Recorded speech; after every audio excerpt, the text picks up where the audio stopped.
আর এখন বিয়ে করতে হবে না মাশাআল্লাহ। সম্মানীয় দর্শক, কি অবস্থা, কেমন আছেন? আশা করি অনেক ভালো আছেন। তো বেশি কথা না বাড়িয়ে চলে যাওয়া যাক গল্পের গভীরে। দুই বউ নাটকে আমরা ভিডিও শুরুতেই দেখতে পাই তুইনা নামে একটি মেয়ে বাজারে মাছ বিক্রি করতেছে। আসলে তার বাবা মা কেউই নেই, সে একটি অনাথ মেয়ে। সে অনাথ থাকায় এক চাচা তার বাড়িতে আশ্রয় দেয় এবং দুজন মিলেই মাছের ব্যবসা করত।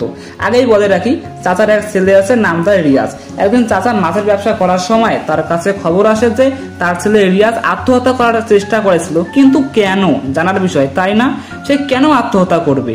আসলে চাচা যে মেয়েটাকে তার বাড়িতে আশ্রয় দিয়েছিল সেই মেয়েটাকে রিয়াজ অনেকটা ভালোবেসে ফেলে। রিয়াজ তুহিনাকে তার ভালোবাসার কথা অনেকবার বলেছিল, কিন্তু তুহিনা বারবার না করে দেয়। তাই রিয়াজ ভেবেছিল সে নিজেকেই শেষ করে দেবে।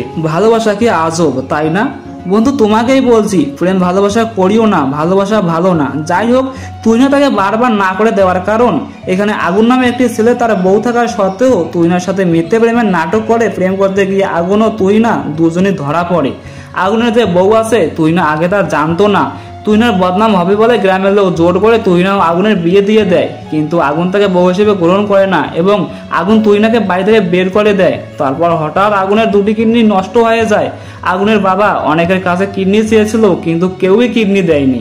এই কথা তুহিনা জানতে পারলে তুহিনা ছুটে এসে আগুনকে একটি কিডনি দিয়ে দেয় ও আগুন সুস্থ হয়ে ওঠে। হায় রে ভালোবাসা।